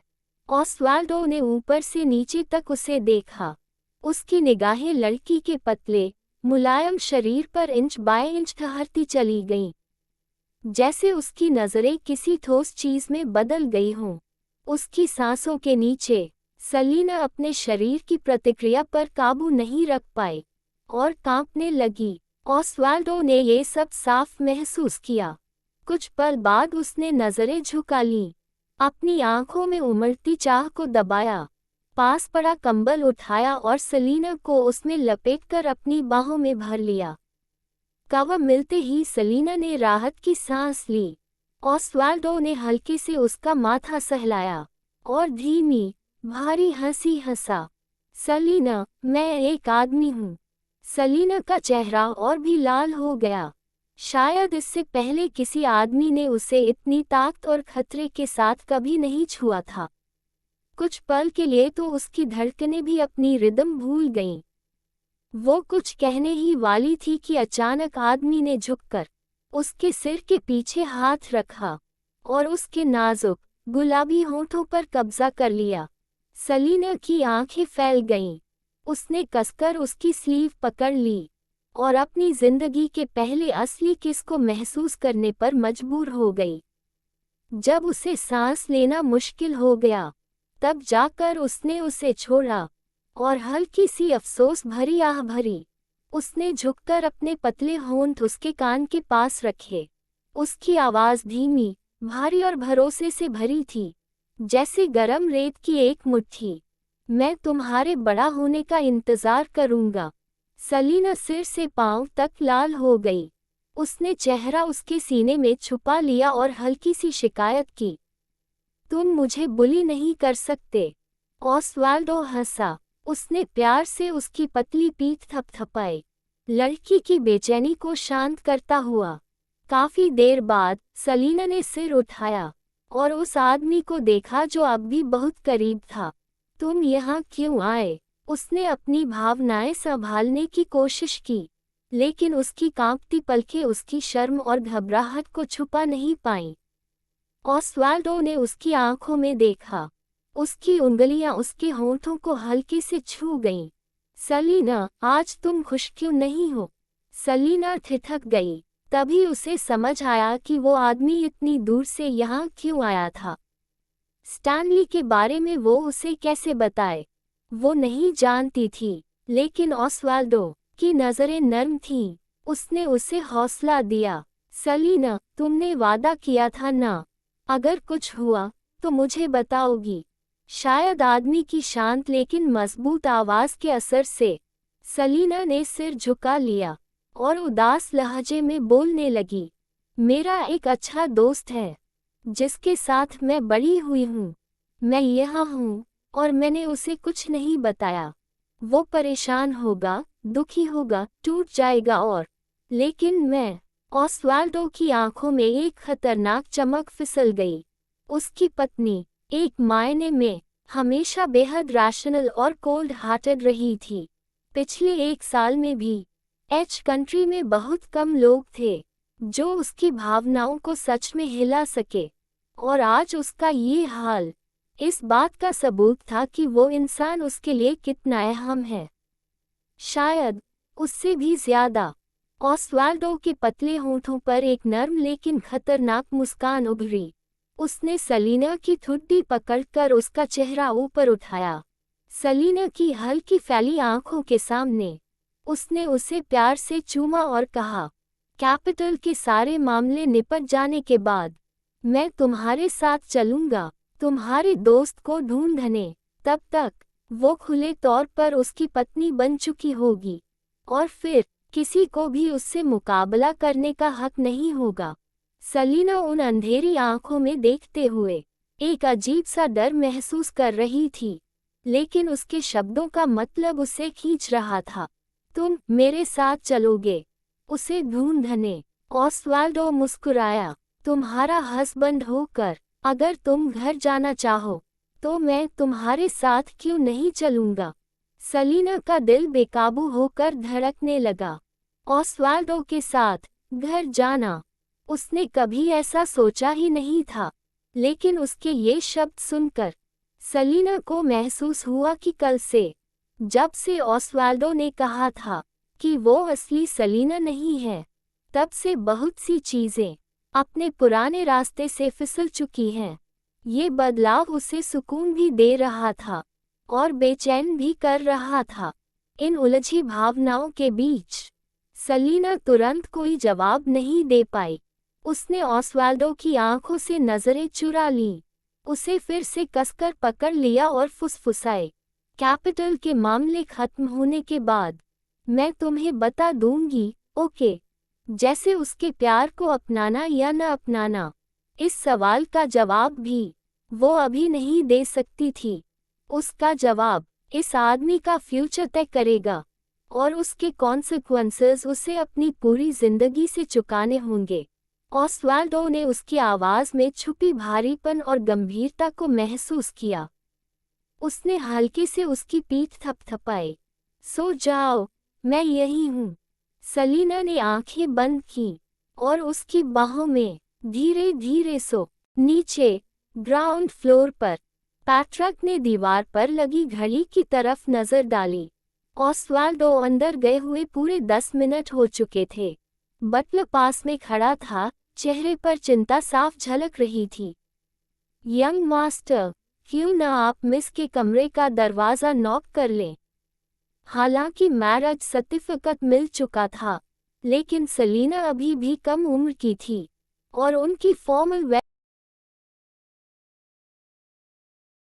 वे अपनी यंग लेडी को इतनी आसानी से किसी आदमी के साथ रहने देना स्वाभाविक तौर पर सही नहीं मानते थे। पैट्रिक कुछ पल चुप रहा, फिर बोला, सेलिना का मूड आज ठीक नहीं है और वो आदमी शायद उसे खुश कर सके। बटलर को तुरंत बात समझ आ गई। उसने हल्की सी आह भरी, लेकिन और कुछ नहीं कहा। पैट्रिक ने खुद को संभाला और दूसरा सवाल किया, सारे इनविटेशंस भेज दिए गए हैं? हाँ, बटलर ने भरोसे से कहा। जब तक मिस नहीं चाहेंगी, कोई भी उन्हें बुली करने की हिम्मत नहीं करेगा। लेकिन सू फैमिली जिस अग्रेसिव तरीके से आगे बढ़ रही थी, उसके पीछे जरूर कोई बड़ा सपोर्ट था। टर्नर फैमिली के एल्डर्स अब जिंदा नहीं थे और उस समय पैट्रिक भी बहुत छोटा था, इसलिए उसे इस मैरिज कॉन्ट्रैक्ट के अंदरूनी सच की पूरी जानकारी नहीं थी। ऐसी हालत में टर्नर फैमिली काफी पैसिव स्थिति में थी, खासकर तब जब सामने एंडरसन फैमिली जैसी ताकतवर फैमिली भी शामिल हो। यही सोचते हुए पैट्रिक को अचानक कुछ याद आया। उसने पूछा, क्राइस्ट की तरफ से हाल में कोई खबर? पूल फैमिली में बदलाव के बाद क्राइस्ट कई दिनों से राजधानी में दिखाई नहीं दिया था, लेकिन इसका मतलब ये नहीं था कि वो शांत बैठा है। वो भी कम ट्रबलसम इंसान नहीं था। बटलर ने जवाब दिया, डेक्स्टर को भले ही देश से बाहर भेज दिया गया हो, लेकिन उसने अपनी जिंदगी का ज्यादातर वक्त राजधानी में ही काम करते बिताया है। वो इतनी आसानी से हार मानने वाला नहीं है। मिस्टर पूल इन दिनों आफ्टरमैथ संभाल रहे होंगे, लेकिन मिस की एंगेजमेंट इतनी बड़ी बात है कि उन्हें इसकी खबर न हो, ऐसा हो ही नहीं सकता। ये भी मुमकिन है कि मिस्टर पूल खुद आकर ट्रबल खड़ा करें। क्राइस्ट ने भले ही खुले तौर पर कुछ न कहा हो, लेकिन आंखों वाला कोई भी इंसान देख सकता था कि सेलिना के लिए उसकी चाह कितनी साफ थी। वरना यूनियन यूनिवर्सिटी की वजह से वो सीधे डेक्स्टर के खिलाफ क्यों खड़ा होता? पैट्रिक के दिमाग में उन सभी भेड़ियों की तस्वीर उभर आई जो टर्नर फैमिली की अभी अभी एडल्ट हुई बेटी को छीनने के लिए मौका देख रहे थे। उसकी आंखें ठंडी हो गईं। बुजुर्ग बटलर ने आह भरी, मिस अब राजधानी में बहुत ज्यादा चमक रही हैं। ऊपर से टर्नर फैमिली का बैकग्राउंड, ऐसे में पुरुषों का उन्हें कवर करना नॉर्मल है। कैपिटल आने के बाद सलीना ने जो हलचल मचाई थी वो दिन ब दिन बढ़ती ही जा रही थी। उसकी टैलेंट्स की तो बात ही छोड़ दी जाए, सिर्फ टर्नर फैमिली का डिस्ट्रिक्ट और जोन 6 ही दूसरी फैमिलीज को अलायंस के लिए सिर फोड़ने पर मजबूर कर देता था। एंडरसन फैमिली और पूल फैमिली का रुख अभी साफ नहीं था, लेकिन सू फैमिली की हरकतें उनके इरादों को बिल्कुल साफ दिखा रही थीं। सारे आदेश देने के बाद पैट्रिक ने ऊपर की तरफ देखा, लेकिन ऑस्वाल्डो अब तक बाहर नहीं आया था। पैट्रिक सीढ़ियां चढ़ने ही वाला था कि बटलर ने पुकारा, यंग मास्टर, मिस्टर एंडरसन जा चुके हैं। पैट्रिक फ्रेंच विंडो के पास गया और अंधेरे में देखा एक काले कपड़ों में लिपटा आदमी टर्नर फैमिली के गेट से बाहर निकल रहा था। हैटी ने अचानक सामने आई केटलिन को देखा और गुस्से में चिल्लाए, मेरे रास्ते से हटो। डांट सुनते ही केटलिन का चेहरा सफेद पड़ गया। उसने सिर झुका लिया, दिल में उठते गुस्से को दबाया और धीमी आवाज में बोली, बहन, क्या आप मुझे परसों सलीना से मिलने अपने साथ ले चल सकती हैं? लियोन ने उसे और उसके भाई को खुलेआम इलेजिटिमेट बच्चे घोषित कर दिया था, इसलिए टर्नर फैमिली जैसे स्तर के बैंक्वेट में उसका जाना नामुमकिन था। लेकिन ऐसे ही बैंक्वेट्स में किसी इंसान की असली पहचान सामने आती है। रिडल फैमिली से सिर्फ लियोन और हैटी ही जाते थे। अगर टर्नर फैमिली ने रिडल फैमिली को इनविटेशन नहीं भेजा तो बाकी लोग वैसे भी नहीं जा पाते, इसीलिए उसे हैटी से भीख मांगनी पड़ रही थी। हैटी ने ठुड्डी उठाई और उसे घृणा से देखते हुए बोली, तुम खुद को समझती क्या हो? सलीना को परेशान करने की हिम्मत कैसे हुई? अभी यहाँ से निकलो वरना मैं तुम्हें मार दूंगी। केटलिन उस औरत की बेटी थी। उसका टर्नर फैमिली के बैंक्वेट में अचानक पहुंचना अपने आप में सस्पिशियस था। कौन जाने उसके मन में क्या गंदे इरादे हों। केटलिन ने बेबसी में हैटी का हाथ पकड़ लिया। सिस, प्लीज मुझ पर भरोसा करो, मैं सच में बस सलीना से मिलना चाहती हूँ। मैंने पहले अनजाने में उसे ऑफेंड कर दिया था। मुझे पता है मुझसे गलती हुई, आखिर वो मेरी बहन ही तो है। मैं बस उसे देखना चाहती हूँ। केटलिन के बनावटी आंसुओं ने हैटी की आखिरी पेशेंस भी खत्म कर दी। उसने हाथ उठाया और बिना चेतावनी दिए केटलिन को जमीन पर धक्का दे दिया। वो जोर से गिरी, उसका घुटना फट गया और दर्द से उसकी आंखों से आंसू बहने लगे। उसी पल डैफ्नी, हंटर और मैनी के साथ अंदर आई और ये सब देख लिया। डैफ्नी भागकर केटलिन के पास पहुंची। क्या तुम ठीक हो? कहीं ज्यादा चोट तो नहीं लगी? हंटर का चेहरा एकदम सख्त हो गया। हैटी ने ठंडी हंसी हंसी। वो जानती थी वापस आने के कुछ ही दिनों में ऐसा सीन दिखना तय था। अब उसे आदत हो चुकी थी।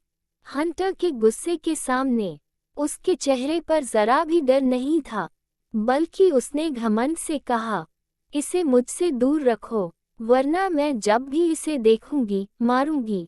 हंटर गुस्से से भर उठा और उसे मारने ही वाला था। मैनी आगे आया और उसका हाथ पकड़ लिया। शांत हो जाओ, हैटी अभी छोटी है, उसके दिल में हमारे खिलाफ शिकायतें हैं। केटलिन से उसे चिढ़ होना नॉर्मल है, उसे ब्लेम मत करो। मैनी की बातों से हंट कुछ शांत हुआ, लेकिन उसका चेहरा अब भी पीला था। वो हैटी को घूरता रहा। हैटी ने तिरस्कार से हंसते हुए ठुड्डी उठाई। ये मत समझो कि मुझे डर लगता है, एक बार फिर हाथ उठाकर दिखाओ। मत भूलो, मेरा भाई और सलीना दोनों तुम्हें छोड़ेंगे नहीं। सलीना ने रिडल फैमिली लौटने से पहले उसे साफ कहा था, बिना किसी रोक टोक के जितना हो सके उतना एरोगेंट रहना। अगर कुछ गड़बड़ हो तो उसका अंजाम वो खुद झेलेगी। हैटी ने सलीना से वादा किया था कि वो खुलकर आज़ादी से खूबसूरती से जिएगी, सलीना की तरह नहीं, जो पहले हमेशा अपना गुस्सा निगल लेती थी। हंटर को सबके सामने अपनी बेटी से ऐसी बेइज्जती मिली कि वो गुस्से से कांपने लगा। उसने फिर से हाथ उठाया। तू हरामजादी, मैं तुझे मार डालूंगा। हैटी ने ठहाका लगाया, फुर्ती से उसका हाथ बचाया और भागते हुए चिल्लाए, मैं भाई और अंकल को बताने जा रही हूँ कि तुमने मुझे फिर मारने की कोशिश की। डैफ्नी ने अभी अभी केटलिन को उठाया ही था कि हैटी को भागते देखा। वो चिल्लाए, हैटी, वापस आओ। हंटर गुस्से से कांप रहा था। ये बदतमीज लड़की अब शिकायत करना भी सीख गई है। डैफ्नी ने पलटकर अपने बेटे को ठंडी नजर से देखा। रिडल फैमिली में हाल के दिनों में जो कुछ हुआ था वो उसे पहले ही बेहद थका और परेशान कर चुका। रिडल फैमिली का पेनेलोपी की मदद से इनकार करना ही डैफ्नी के लिए पहले से बहुत बड़ा तनाव था।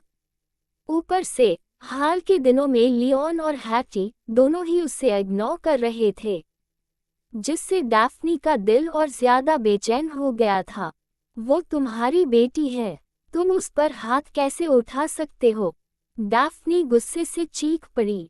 हंटर पलट कर बोला, मॉम, आप जानती हैं वो मेरी बेटी है, लेकिन क्या आपने देखा है कि वो मुझे अपने पिता की तरह कैसे ट्रीट करती है? उसकी आंखों में मेरे लिए जरा सी भी लव नहीं है, और ऊपर से मेरा बड़ा भाई और लियोन, वो कहने को मेरी बेटी का ख्याल रख रहे हैं, लेकिन असल में उसे मेरे खिलाफ भड़का रहे हैं। हंटर ने और आग उगली। ऐसी बदतमीज लड़की को सबक सिखाना जरूरी नहीं है क्या? वो खुद को बिल्कुल सही मानते हुए डैफ्नी की तरफ देखने लगा। डैफ्नी इतना गुस्सा हो गई कि उसने सीने पर हाथ रख लिया। क्या तुम्हें पता भी है कि तुम्हारी बेटी बीमार है? क्रीफिया से लौटने के बाद जब भी तुम उसे देखते हो, या तो डांटते हो या मारते हो, क्या तुम उसे थोड़ा सा कह भी नहीं दिखा सकते? डैफ्नी की आवाज़ कांप रही थी। हंटर के दिल में पल भर को गिल्ट उठा, लेकिन वो फिर भी अड़ा रहा। ये उसकी अपनी गलती है, मॉम। क्या आपने नहीं देखा कि वो केटलिन के साथ कैसा व्यवहार करती है? डैफ्नी केटलिन से बहुत प्यार करती थी, लेकिन हैटी भी उसकी पोती थी, जिसे उसने अपने हाथों से पाला था। वो सिर्फ केटलिन के लिए हैटी के साथ बेरहमी नहीं कर सकती थी। खास तौर पर सलीना की विला के बाहर हैटी की चीखें सुनने के बाद, और फिर लियोन की बातें याद करके डैफ्नी अंदर तक कांप गई थी। हैटी की मां की मौत याद आते ही उससे उस बच्चे की आंखों में देख पाना भी मुश्किल हो गया। डैफ्नी कुछ कहने ही वाली थी कि अचानक उसने देखा लियोन हैटी को लेकर उनकी तरफ आ रहा है। हंटर ने भी उन्हें देख लिया और गुस्से में चिल्लाया, तू क्या करने जा रही है, बदतमीज लड़की? लियोन ने हैटी के बालों पर हाथ फेरा और कहा, जाओ, जो करना है करो, मैं तुम्हारे साथ हूँ। ठंडी सी हंसी के साथ हैटी दौड़ती हुई केटलिन के पास पहुंची और किसी को संभलने का मौका दिए बिना उसके दोनों गालों पर जोरदार थप्पड़ जड़ दिए। थप्पड़ों की तीखी आवाज सबके कानों में गूंज उठी। केटलिन को लगा जैसे उसके गालों से दर्द पूरे शरीर में फैल गया हो। इतना तेज दर्द था कि उसका शरीर सुन्न पड़ गया। उसकी आंखों से आंसू बहने लगे और वो दर्द से रोती हुई चिल्लाई, मॉम। डैफ्नी सन रह गई। मैनी लाल आंखों के साथ दौड़कर आई और केटलिन को सीने से लगा लिया। हंटर का चेहरा गुस्से से बिगड़ गया। उसने हाथ उठाया हैटी को मारने के लिए, लेकिन उसका हाथ आधे रास्ते में ही लियोन ने पकड़ लिया। लियोन ने उसे ठंडी नजर से देखा और फिर हैटी की तरफ झुककर बोला, अगर हाथ खुजला रहा है तो किसी और पर आजमाओ। हैटी ने फिर से ठंडी हंसी हंसी और भागते भागते केटलिन को 2 और जोरदार थप्पड़ मार दिए। हंटर गुस्से से कांप उठा। उसकी चीख की आवाज तक बदल गई। लियोन ने उसका हाथ छोड़ दिया और ठंडे लहजे में बोला, अंकल, आप हैटी पर हाथ उठाते रह सकते हैं, लेकिन मैं गारंटी देता हूँ, हर बार जब आप हैटी को मारेंगे, वो सब आपकी इलेजिटिमेट बेटी को डबल होकर वापस मिलेगा। केटलन को लगातार 4 थप्पड़ लग चुके थे। दर्द से उसका पूरा चेहरा सुन्न पड़ चुका था। लियोन की बात सुनते ही वो डर के मारे मैनी की बाहों में छुप गई। पूरा शरीर कांप रहा था। हंटर का चेहरा गुस्से से टेढ़ा हो गया। लियोन, तुम्हारी इतनी हिम्मत, मेरी बेटी के साथ ऐसा सलूक। लियोन के होंठों पर बिल्कुल भी वार्मथ नहीं थी, क्योंकि ये रिडल फैमिली है, और मिस रिडल अगर किसी नीच इलेजिटिमेट बच्चे को सबक सिखाना चाहे, तो क्या उसे कोई वजह चाहिए? उसके लहजे में हल्का सा तंज था। या फिर, क्या तुम चाहते हो कि मैं खुद अपने इलेजिटिमेट सौतेले भाई से डील करूं? हंटर के रोंगटे खड़े हो गए। एक उसका इकलौता बेटा था, लियोन के अलावा रिडल फैमिली का इकलौता मेल है। अगर लियोन को कुछ हो जाता, तो रिडल फैमिली की सबसे बड़ी इनहेरिटेंस सीधे एक के हाथ में चली जाती। ऐसे में लियोन का इस खतरे को खत्म करना कोई हैरानी की बात नहीं थी। लियोन ने शालीनता से अपनी सिगरेट की राख झाड़ी और ठंडे स्वर में कहा, ट्राई करना है अंकल, क्या तुम्हें लगता है मैं डरे नहीं करता? हंटर की पीठ पर ठंडा पसीना बहने लगा। उसने मुंह खोला, लेकिन एक शब्द भी नहीं निकल पाया। मैनी ने सिर झुका लिया, जैसे वो वहां मौजूद ही न हो। उस पल उसकी आंखों में क्या था, कोई नहीं देख सका, सिर्फ केटलन, जो उसकी बाहों में थी। उसने साफ महसूस किया कि उसकी मां की पकड़ कितनी जोरदार थी, जैसे वो उसे तोड़ देना चाहती हो। केटलन का पूरा शरीर ठंडा और अकड़ा हुआ था, मानो कोई लाश हो। वो इतनी डर गई थी कि रो भी नहीं पा रही थी। इस भारी सन्नाटे के बीच डैफ्नी ने अपने ही डिसेंडेंट्स को एक दूसरे के खिलाफ खड़े देखा। दिल बहुत भारी हो गया। लियोन, एक और केटलन भी, तुम्हारे भाई बहन ही हैं, तुम ऐसा कैसे कर सकते हो? उसकी आवाज भर्रा गई, लेकिन लियोन बिल्कुल इंडिफरेंट था। उसने डैफ्नी की तरफ देखा तक नहीं, बस हंटर को ठंडी, बेजान नजर से घूरते हुए बोला, अगर तुम चाहते हो कि तुम्हारा इलेजिटिमेट बेटा और बेटी जिंदा रहें, तो हैटी का अच्छे से ख्याल रखना। उसे लिटिल बीस्ट या चीप गर्ल कहने की इजाजत नहीं है, और उस पर हाथ उठाने की तो बिल्कुल नहीं, वरना। उसकी नोबल आंखों में जमी ठंडक ने हंटर और डैफ्नी दोनों को सिहरा दिया। हैटी ने तिरस्कार से केटलन को देखा और बोली, अगर तुमने फिर मुझ पर हाथ उठाया, तो मैं तुम्हारी बेटी को मारूंगी। लियोन ने हैटी के बालों पर हाथ फेरा और उसे लेकर वहां से चला गया। उनके ओझल होते ही लियोन रुक गया और नीचे देखते हुए बोला, गुस्सा निकल गया।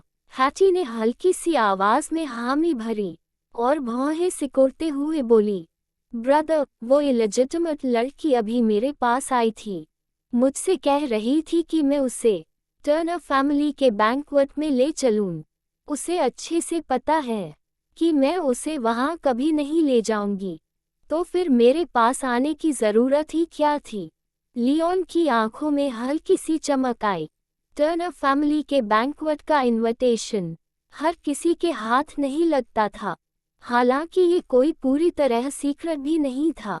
आखिर सब जानते थे, पुलिस वर्ल्ड में टर्नर फैमिली का नाम ऐसा था कि एक बार उन्होंने कदम बढ़ाया तो सीनियर ऑफिसर्स की कोई कमी नहीं होती। इतने हाई लेवल बैंक्वेट का इनविटेशन मिलना मुश्किल था, यहाँ तक कि कैपिटल की 4 बड़ी फैमिलीज को भी नहीं मिला था।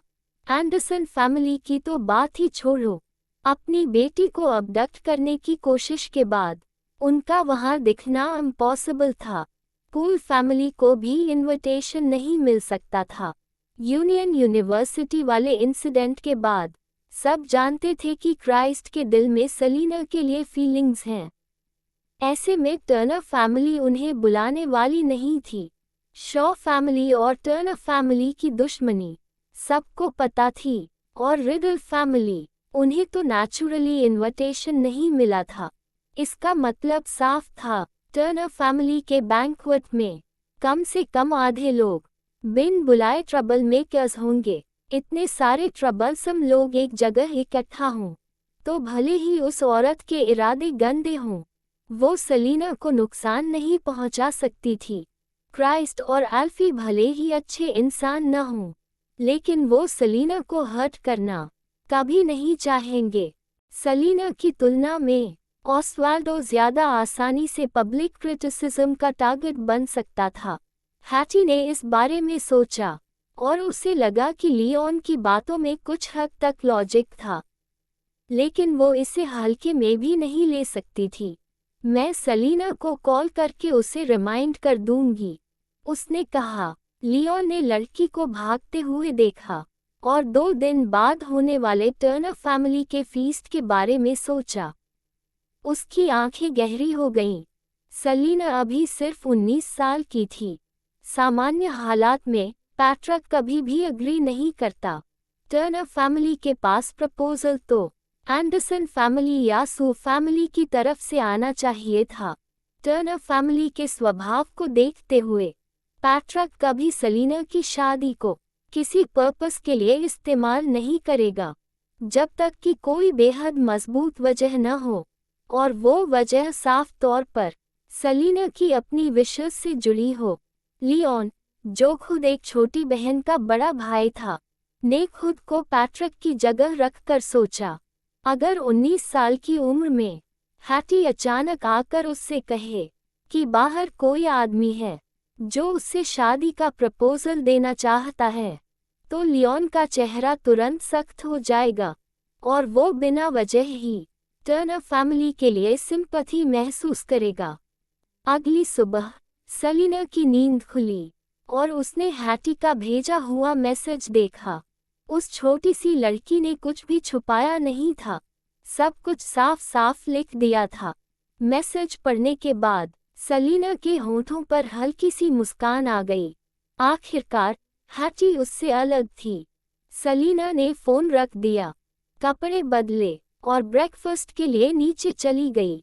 इन दिनों टर्नर फैमिली के पास काफ़ी काम था, इसलिए पैट्रिक मेडिकल स्कूल नहीं गया था।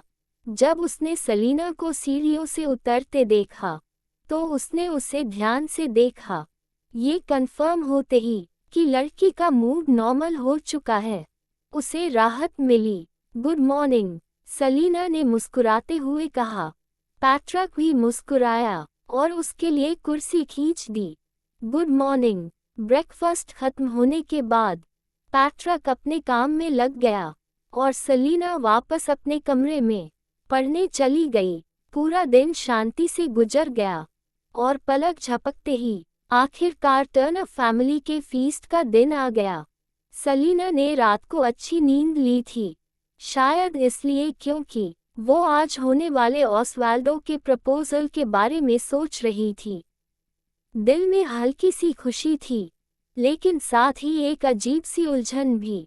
वो कम ही बिस्तर पर देर तक लेटी रहती थी। सलीना बिस्तर पर लेटी, फोन हाथ में लिए, ऑस्वाल्डो को मैसेज भेजना चाहती थी, लेकिन उसे समझ नहीं आ रहा था कि क्या लिखे। वो इसी उधेड़-बुन में थी कि अचानक फोन की स्क्रीन पर एक नया मैसेज आ गया। सलीना ने नीचे देखा। मैसेज ऑस्वाल्डो का था, सिर्फ 2 शब्द, वेट फॉर मी। उसके दिल में जो नर्वसनेस थी वो एक पल में गायब हो गई। सलीना मुस्कुराए और रिप्लाई किया, ऑक। फोन टेबल पर रखकर वो उठी और फ्रेश होने बाथरूम चली गई। उस दिन पूरे कैपिटल की बड़ी बड़ी फैमिलीज की नज़रें बिना किसी शक के टर्नर फैमिली पर टिकी हुई थीं। सलीना के कैपिटल लौटने के बाद टर्नर फैमिली अचानक लो की हो गई थी, मानो कहीं गायब ही हो गई हो। लेकिन आज सलीना के लिए स्पेशली रखा गया।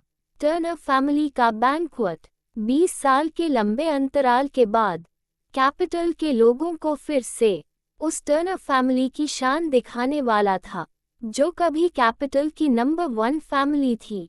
और ऊपर से ये बैंक्वेट टर्नर फैमिली की बेटी के लिए पति ढूंढने के मकसद से रखा गया था, तो इसका ग्रैंड होना तय था।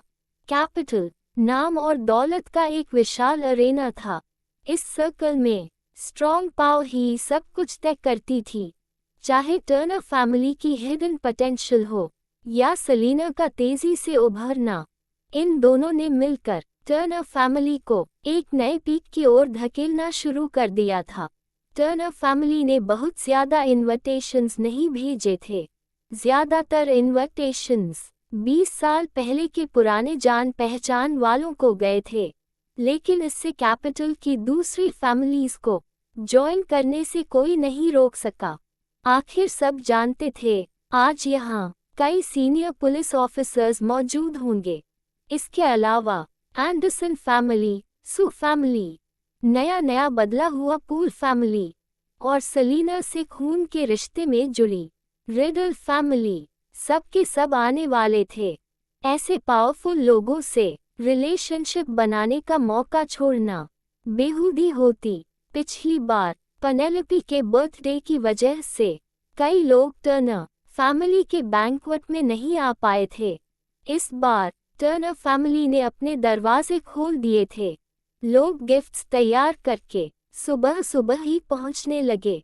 टर्नर फैमिली के मैनर्स अच्छे थे। जब तक किसी से पर्सनल ग्रज न हो, वो किसी को ओपनली बाहर नहीं निकालते थे। इसी वजह से सुबह से ही टर्नर फैमिली के घर के बाहर काफी चहल पहल थी। जब शॉ फैमिली पहुंची तो टर्नर फैमिली में पहले ही काफी मेहमान मौजूद थे। विवन ने एक गॉर्जियस ड्रेस पहनी हुई थी, भारी ज्वेलरी के साथ। उसका मेकअप भी बेहद नाजुक था। वो टर्नर फैमिली को देख रही थी, जो अब पहले से बिल्कुल अलग लग रही थी, और उसके होठों पर एक तंज भरी मुस्कान आ गई। ब्रो, ये लोग कितने फिकल हैं, विवन ने कहा। जब टर्नर फैमिली मुश्किल में थी तो ये सब हम शॉ फैमिली को खुश करने में लगे रहते थे, और अब जब हमारी शॉ फैमिली मुश्किल में है तो ये फटाफट टर्नर फैमिली के पेड़ से लटक गए। प्योर अपॉर्चुनिस्ट्स। फ्रेडी उसके पास खड़ा था, चेहरा ठंडा, बिना कुछ बोले। सलीना ने ओपनली रिसर्च डिपार्टमेंट की हेड पोजीशन संभाल ली थी और शॉ फैमिली की केयरफुली ट्रेन्ड यंगर जनरेशन को पूरी तरह बेकार साबित करके बाहर निकाल दिया था। अब पूरे बड़े रिसर्च डिपार्टमेंट में ज्यादातर लोग सलीना की तरफ देख रहे थे।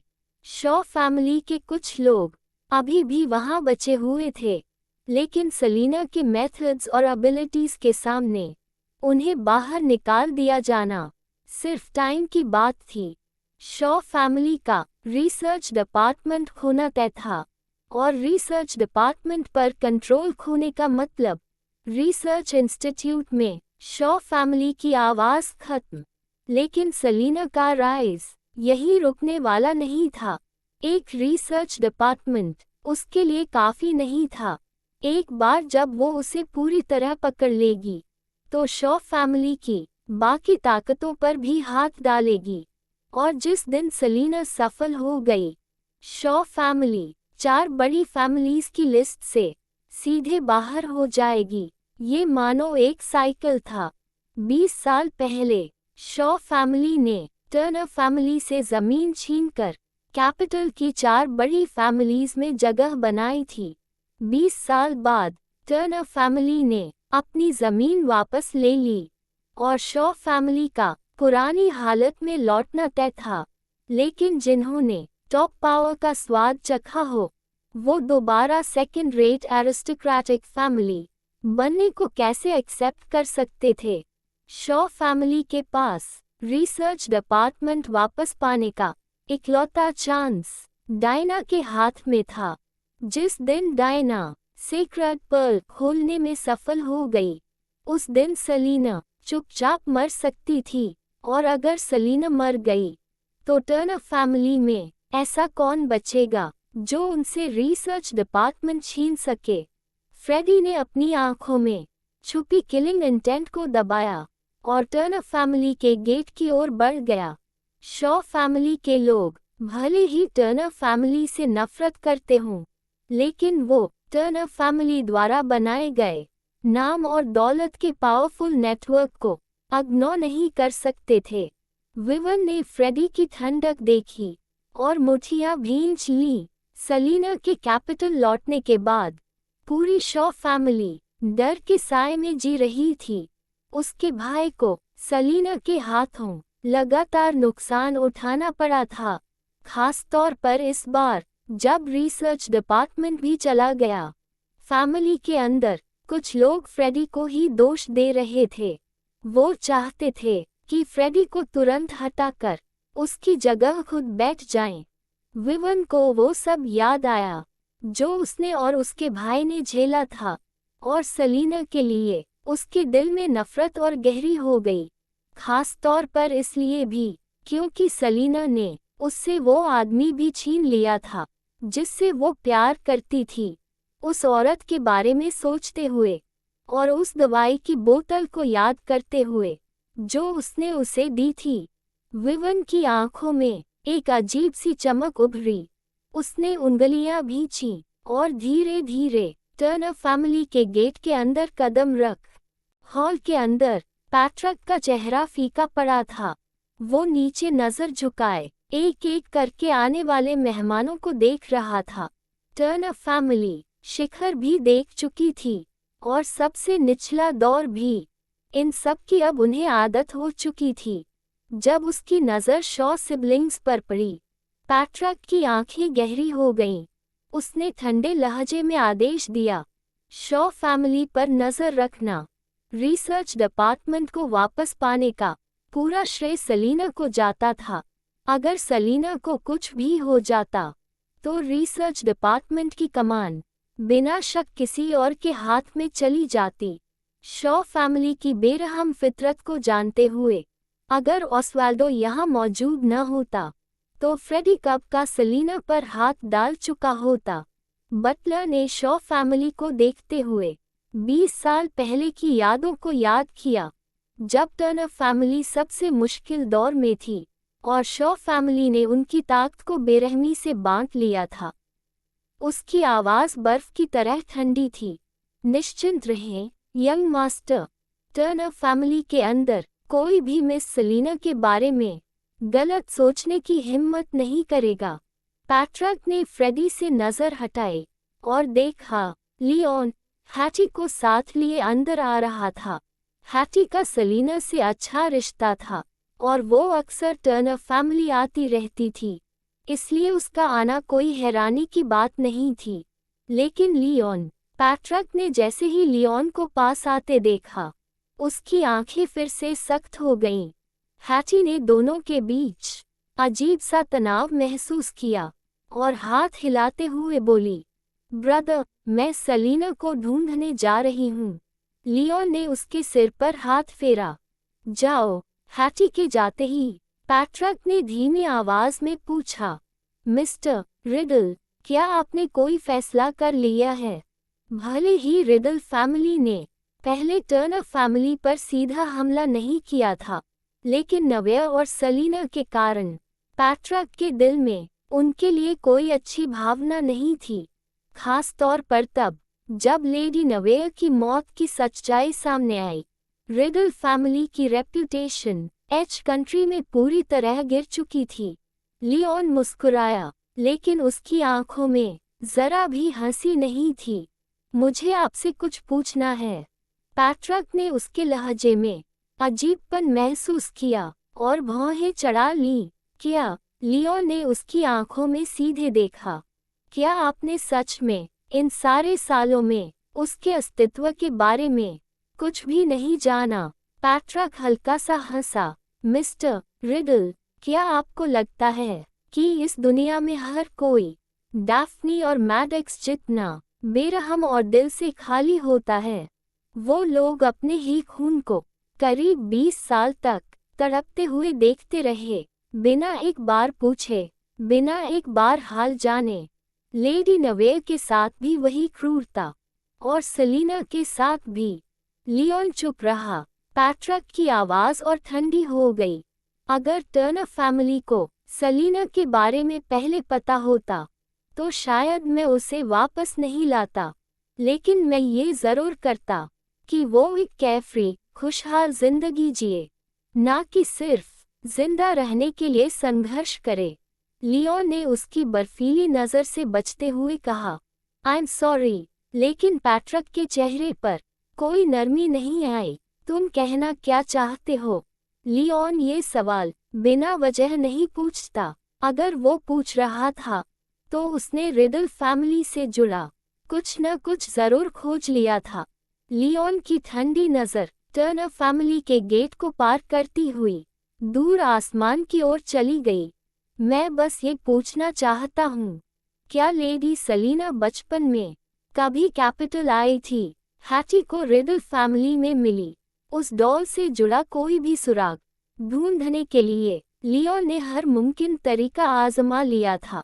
उसे बस इतना पता था, वो चीज़ वाकई सेलिना की चाइल्डहुड से जुड़ी थी। सेलिना की बचपन की कोई चीज़ रिडल फैमिली में कैसे पहुंची, या उस छोटे अंधेरे कैबिनेट में खून से सनी हालत में क्यों पड़ी थी? जब भी लियोन ये सोचता, उसकी रूह तक कांप जाती। पैट्रिक ने उलझन भरी नज़र से लियोन को देखा। तुम कहना क्या चाहते हो? लियोन ने डॉल की बात छुपाते हुए शांत लहजे में कहा, मैं बस सोच रहा हूँ, अगर आपकी टर्नर फैमिली तक को लेडी नवेल के बेटी को जन्म देने की खबर नहीं थी, तो वो औरत कैसे जान गई? या यूं कहें, उसे कब पता चला? जब नवेल कैपिटल से गई थी, तब कोई नहीं जानता था कि वो सेलिना से प्रेग्नेंट थी। शायद उस वक्त उसकी रक्षा करने वाला बेंजामिन भी नहीं। लेडी नवेल ने सेलिना के अस्तित्व को बेहद अच्छे से छुपाया था। पैट्रिक ने तंज से कहा, ये सवाल तुम्हें रिडल फैमिली से पूछना चाहिए। सेलिना के बारे में सबसे पहले जानने वाले वो ही थे। उन्हें नवेल की मौत के बारे में भी पता था, फिर भी उन्होंने पेनेलोपी को दुलारना चुना और सेलिना की कभी परवाह नहीं की। डैफ्नी और मैडक्स तो सेलिना के मामले में इंसानियत से भी नीचे गिर चुके थे। लियोन ने इस मुद्दे पर रिडल फैमिली के बुजुर्गों का कोई बचाव नहीं किया। उसने धीमी आवाज में कहा, मैं उसे एक जवाब दूंगा, और वो जवाब सिर्फ अपनी जान से दिया जा सकता था। किसकी जान? ये सवाल पूछने की जरूरत ही नहीं थी। पैट्रिक को रिडल फैमिली में रहने वाली उस औरत की याद आई और उसकी आंखों में ठंड उतर आई। उसी वक्त मैं एंट्रांस से एक और शख्स अंदर आया। हॉल में मौजूद शुरुआती मेहमान उसे देखकर चौंक गए, यहाँ तक कि लियोन की भौहें भी सिकुड़ गईं। वो सच में आ गया था। वो आदमी जैसे अभी अभी किसी किलिंग फील्ड से लौटा हो। उसके अंदर अब भी खून की हल्की सी गंध थी, जो लोगों को बेचैन कर रही थी। वो सीधे स्थिर कदमों से पैट्रिक की ओर बढ़ा। पैट्रिक की ठंडी नज़र देखकर क्राइस्ट ने अजीब सी मुस्कान के साथ कहा, मिस्टर टर्नर, आप वाकई बहुत जेनरस हैं। आपकी बहन अभी सिर्फ 19 साल की है, और आप इतने सारे आदमियों को उसे छीनने आने दे रहे हैं। पैट्रिक के चेहरे पर ठंड और गहरी हो गई। सेलिना का मामला आपसे कोई लेना देना नहीं रखता, मिस्टर पूल। क्राइस्ट मुस्कुराया और बिना जवाब दिए अपना ड्रिंक लेने लगा। आसपास की औरतें उसे डर और लालच दोनों नजरों से देख रही थीं। डेक्स्टर के देश से बाहर भेजे जाने के बाद सब जानते थे, क्राइस्ट अब सिर्फ पूल फैमिली का यंग मास्टर नहीं रहा, अब वही पूल फैमिली को कंट्रोल कर रहा था। और सबसे बड़ी बात, वो अभी सिंगल था। इतनी ताकत और इतना हैंडसम आदमी और सिंगल, महिलाओं का आकर्षित होना तो तय ही था। मिस्टर पूल, टर्नर फैमिली क्यों आया है? इसमें अजीब क्या है? आज यहाँ कौन आने वाला है? ये तुम्हें पता नहीं? मिस्टर पूल को एंडरसन फैमिली का बेटा कभी पसंद नहीं रहा। मिस्टर एंडरसन ने मिस टर्नर को प्रपोज किया और मिस्टर पूल बीच में आ गया। आज कुछ इंटरेस्टिंग होना तो तय है। क्राइस्ट ने ये फुसफुसाहटें सुनी, हल्का सा ठहाका लगाया और अपने ड्रिंक की चुस्की ली। ऊपर टर्नर फैमिली की मेड्स तरह तरह की ड्रेसेस और ज्वेलरी लिए खड़ी थी। सलीना ड्रेसिंग टेबल के सामने उबकर बैठी थी। हेयरड्रेसर उसके बाल बना रहा था और वो अपनी पतली उंगलियों से खेल रही थी। तभी दरवाज़ा खुला। हैटी, सलीना ने मुस्कुराकर हाथ बढ़ाया। कम।